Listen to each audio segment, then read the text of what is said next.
Today I'm going to talk about Demon Copperhead. Demon Copperhead is both an adaptation of David Copperfield as well as a commentary on the opioid epidemic set in Appalachia.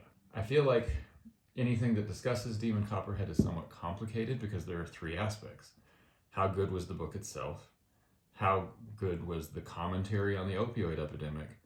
And how good was the adaptation of David Copperfield? A lot of people love this book. By contemporary literature standards, it is a good book. It is not a great book, but it is a good book. I feel like the beginning of the book, or the childhood, was done very well. The line of walking around my house that isn't my house was an incredible observation for anybody that has had to live with step-parents that didn't like them. That feeling of having to be present but invisible and having to define everything that you do based on their mood and their very limited intelligence. She really captured that very well. There's also moments where the child who's still growing and is innocent and is listening to adults speak around them while you understand what is happening and the child doesn't, and you understand the consequences. Those moments were present in Copperfield and in this, and were done very well. Overall, there were 4 or 5 tragedies in the book that kind of defined the progression of the story. And I kind of felt like while the tragedies were happening around the main character and there was a lot that was happening, I don't feel like the narrator really internalized those and had the appropriate commentary and emotional reaction to them. There were some good moments and there were some good lines, but ultimately I kind of felt like the narrator was just on this conveyor belt going through other people's lives. And while things were happening that were very negative both to him and to other people, I didn't really feel like there was ever any real weight or consequence, even when extremely serious things were happening, because it was just moving to that next moment rather than feeling the weight of what was happening to him. The internal narrator of the main character, it was obvious that he was trying to channel his inner Dickens or inner Copperfield because of what the source material was. And I felt like it led to where the internal narrator was astute and observant, but the character itself was pretty dumb, which led to a contradiction between what the character thought and what the character did that I felt like really held the story back from you feeling any real connection to anybody. I felt like the end was a little bit rushed. People say that this book is very long, but it was only 211,000 words, which you might think is long, except that David Copperfield is 360,000 words. So you're adapting something that is a long book into a one that's only about 60% of the length, which makes it very difficult to cover the breadth of what happened throughout the entire life. So I felt like a lot was missing by the end of the book. I feel like the book pulled its punches a lot of the time, especially because it's supposed to be about this opioid epidemic. And I don't feel like it was really hard-hitting enough to make appropriate commentary on what drug culture actually is, both while it's happening and the long-term consequence of how it's going to affect you throughout the course of your life. If your goal is to read a book about the opioid epidemic and not be uncomfortable, then I think that this did a good job. But I don't think that it was hard-hitting enough to really have that resonance that you need to understand. It is somewhat journalistic. It does talk about bad things that are happening, but it really doesn't talk about the weight and the consequence to the main character. And if you apply that to life and who somebody's only experience with the opioid epidemic or with drug addicts is something that doesn't have those long-term consequences, I feel like that's problematic because then they're going to have an attitude of, well, just get over it, or just don't do drugs. And it's going to create a disconnect between what they think is the reality and what actually is the reality. And I kind of felt like this was like a soft, marshmallowy version of what it's like to be addicted to drugs. Overall, if you're gonna look just at this as a story, King Sorbo's a great writer. This is a good book. I would recommend this book. Where I feel like it's a problem is that while this is good, this is great. And if you read this, you're going to spoil this. So while Copperfield is very long, Copperfield is worth it. And I feel like you have to read this one first, because this is going to copy the plot of the story, and it's going to have some of the same characters, but not written in the same way, and it just doesn't have the depth. So if you've read this and you loved it, then read this. If you've read this and you loved it, then definitely read this. But if you haven't read either, read this first. Now moving on to what I feel like the problems were, and from here there may be spoilers. So if you haven't read this book and you're thinking you may want to, then you may want to click off, because from now might have some spoilers. One thing I felt like she did right in terms of the opioid commentary were showing how doctors and pharmaceutical representatives are the core problem that are driving this forward. The opioid epidemic actually exists in small little pockets throughout the country. It's not that there aren't problems with opioids in the entire world or even throughout the United States.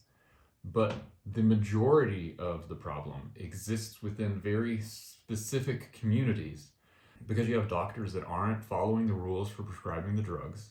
They're giving it to people that they shouldn't be giving it to. And many of the doctors that are doing it because of pharmaceutical reps that are consistently pushing those drugs on them and getting them to give those drugs to people and get them addicted. Because it can be tracked to very specific pharmaceutical reps and very specific doctors, this exists within pockets around the United States specifically, Appalachia being one of those. And I feel like this book did, from a journalistic standpoint, get that right. It did also show some cliche moments on how somebody gets addicted, on people that were dying, and other consequences that can happen from the drugs. I feel like if you're going to tell a story about drugs, if you're trying to tell the world what it is like to be addicted to drugs, I feel like you have to make people a little bit uncomfortable. And I felt like this was written in a way to not make people uncomfortable. A lot of people do say that this was uncomfortable, but I wonder why? Because it really doesn't get into that emotional depth and emotional consequence and the real problems of what happened. I feel like the commentary on what was happening around the opioid problems and around the drug problems was a little more clinical and a little more journalistic. It would happen very adversely to the characters, to his mom, to Dora, to other people in the story. They had real problems with the drugs. He even had a problem with the drugs. But it ultimately felt like there wasn't really a consequence to it. Like, it's not that he didn't have pain, but it was more, once the pain is over, you just move on. And that's really not how drugs work. They have long-term consequences on you. I feel like if in any way, drugs or any other type of abuse or serious environment, if you've walked through that darkness and you know it, if you have fought demons, then this seems a little fluffy. And for a lot of people, I think that that's fine. What bothers me with it is that it doesn't get into the psychological understanding of how much adverse childhood experiences affects you. If you grew up in an environment where it wasn't stable and you had problems with your parents or with abuse or with some other thing, if you lack those foundational building blocks, it has long-term consequences. The average, normal, happy childhood, you're going to get these foundational blocks that are going to be built throughout your life. your parents, your grandparents, your teachers, your peers, your society, they are building these blocks of your life. They give you your beliefs and your ideas and the things they care about. They give you your music, they give you your sports teams, they give you your movies and your books, and they give you your religion. They are the things that teach you, and that can somewhat homogenize culture. It makes life a lot easier when somebody else is able to tell you what it is that you need to know to have a good and healthy and happy life. For people that went through the serious adverse childhood experiences, like people that are kids of drug addicts, or that had to go through the foster syndrome, or that had to deal with abuse, people that didn't have those foundational blocks provided by other people, that have to be hyper vigilant and they have to find a way to protect themselves. They have to build themselves brick by brick. They don't have that foundation that somebody else gave to them. They build themselves over time. Nobody else gives them that foundation or that structure. And that makes them extremely complex. That makes them dark. That makes them unusual. And it gives them boundary issues, and it'll make relationships harder. It will make their health harder. It has a long-term impact. That's something I think that is hard for people that didn't go through adverse childhood experiences to understand, because they have this foundation, this system that was given to them. But when you had to build yourself instead of society building you, you don't have that system. You don't have that set of beliefs. And there's a bit of an Eric Karenina problem with it. All happy families are alike. All unhappy families are alike in their own way. All happy children have the same system that they grow through. Unhappy children become a very different set and a very different system. And if you're not getting into that psychological and long-term lifetime impact, you just have this weird Disney version of what it is to be addicted to drugs, or what it is to have a problematic childhood. And all of the good commentary that she had on the foster system and all of these other problems were completely thrown out the window when it had this weird open-ended happy ending. Like that, you don't get that. Things relate from your childhood to an adult that make it hard to deal. You get autoimmune issues. You get complex post-traumatic stress disorder, you get higher risks of cancer, boundary issues in relationships and divorce, higher rates of drug addiction and imprisonment. There's innumerable things that go wrong in your adult life when you have a problematic childhood. This book ended too early because it needed to get in to the real issues and talk about what happened. And I felt like by ending it on a happy ending, it just kind of ignored what the real problem is and made it this weird kind of fairy tale. If you grew up without those building blocks in an adverse environment, you don't get your happily ever after. Those problems are present in every relationship and every job and everything that you ever do. You never fully feel safe. And you can't just decide like, okay, now life is okay. You can get better and you can get successful and you can be happy, but a lot of the time that's driven by a need to be accepted. And a lot of the people that are extremely successful are extremely successful because they can't feel happy with less. And they have to keep pushing forward. This really, it needs a sequel to follow up with what actually happened to them because of those problems. And that kind of leads into David Copperfield, because it didn't fit the source material.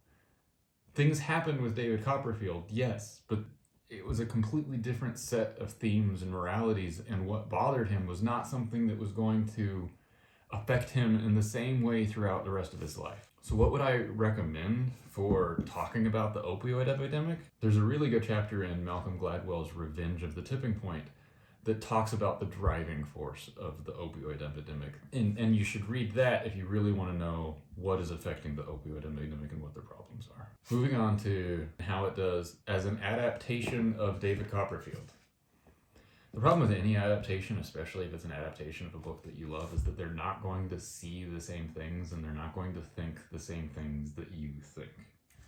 And that's definitely true with this. My biggest problem with the adaptation from Copperfield to Copperhead is, where are the characters? Where are the people that we love? There is no Mrs. Peggotty. There's no Mr. Peggotty, not in the same way, because that relationship is completely different. There are neighbors in this one that help, but they were a defining factor in Copperfield. And what happened to Mr. Micawber, who was one of the best characters in David Copperfield, who tried to help and understood him and wanted to do right by him, even though it was in somewhat of a negative situation? He gave him all of this wisdom and was always good to him, and he stayed with him throughout his life. That Mr. Micawber got twisted in Demon Copperhead to be this extremely selfish and corrupt person taking advantage of a system would deserve one last missive from Mr. Micawber. Mr. Dick was one of the first examples of autism and was a great example of how you can become obsessed with things but still be intelligent and understand all these things yet still need help. And it was done at a time before autism was understood. It was done in a time before mental health was really talked about or understood. And he was a great character. He was good to David. He showed the relationship between people, how Betsy had to take care of him, even though Betsy didn't like men. She was good with Copperfield, and she was good with Mr. Dick because she liked smart, good, gentle people, even though most men weren't. And it removed so much of that commentary on it. And the thing that's the most confusing to me on that is, while autism and mental health are increasing and people are talking about mental health more than ever, why would you completely remove the character from this book? He's hardly even in it. It's like there's maybe 7 paragraphs talking about Mr. Dick, who was one of the core characters of Copperfield. And that's what happens when the book is shorter, but I don't feel like you can really make this without having Mr. Dick in the book. There were still characters that were in both of them, but they were all twisted. Like Uriah Heep and David Copperfield, while awful, was genius. And in the other one, it's just kind of like, oh, okay, the guy exists. You don't like him, but he exists. It's not, trust me, I'm so humble, I'm the nicest person, I'm so good because I'm so humble. Like, he was prophetic. Where in the other one, it's just a standard bad guy. And while Demon Copperhead itself is a good book, David Copperfield and Charles Dickens, nobody does character work like he does. Every character is so distinctly different, so original, and just they all have these depths to them, both as characters on their own and how they relate to the other characters. And I felt like in Copperhead it would have been better for her to create unique characters but still follow the plot line. I felt like the themes in this were much more shallow than they were in David Copperfield. It's not that it didn't have commentary, it's not that it didn't have good thoughts. And I get that contemporary literature just is more shallow than classic literature. Like, throughout time, classic literature, if you're following Shakespeare and Dickens and Dostoevsky and Fitzgerald, you're getting just consistent lines and thoughts throughout an entire book that are like soul-shattering insights. They are great at philosophy and understanding life and making commentaries on things. I didn't feel like this one really did that much. It covered the childhood well, but also it didn't really understand what was going to happen, and because of that, it failed as an adaptation, and it failed as like it didn't make sense. Like, what was the ultimate purpose? Why did this follow David Copperfield? Why wasn't it just an orphan that grew up in some other environment? Why did you have to take this and try to like perverse the happy ending to fit in a way that didn't make sense? Like, the only commonality is that they were orphans and everything else felt forced. There are so many different themes in David Copperfield. You could get into a whole discussion of it, comparing the two of them, and every single character and every single theme could be a whole 45-minute video, and it would just get into how good David Copperfield is. But the two biggest themes in David Copperfield were that class stratification and the commentary on those with money and those without money and how they were treated differently and how they acted, and those who made us. It followed Copperfield from a child to growing through adverse experiences, and it showed the people that allowed him to have a good life. That even though his mom died, he still had Mrs. Peggotty to help him, and he still had Mrs. Betsy to help him, and he still had Mr. Micawber to help him. And it showed, like, okay, he was okay because of these people in his life that made him. And that was the purpose of following Copperfield through its life. It was probably almost cathartic to him, because to Dickens, because this was a semi-autobiographical. And I don't feel like that made it through to Copperhead. I don't feel like there were defining characters that really were there to help him. He did have people in his life that were a positive influence, but a lot of those people that were a positive influence in Copperfield really were diminished in Copperhead, which is, to me, part of what gave it that conveyor belt, where it's like we're kind of watching everything happen around it, but I didn't feel like there was a lot of ever impact or resonance with the character and how he actually grew or changed. He just kind of seemed like he just was. So I think that's a really complicated review on where you go with that, because while this is a good book and I would recommend it, it's contemporary literature. Trying to compare it to an amazing novel is a very difficult thing. So my main takeaway is, like, yes, you should read this, but read this first.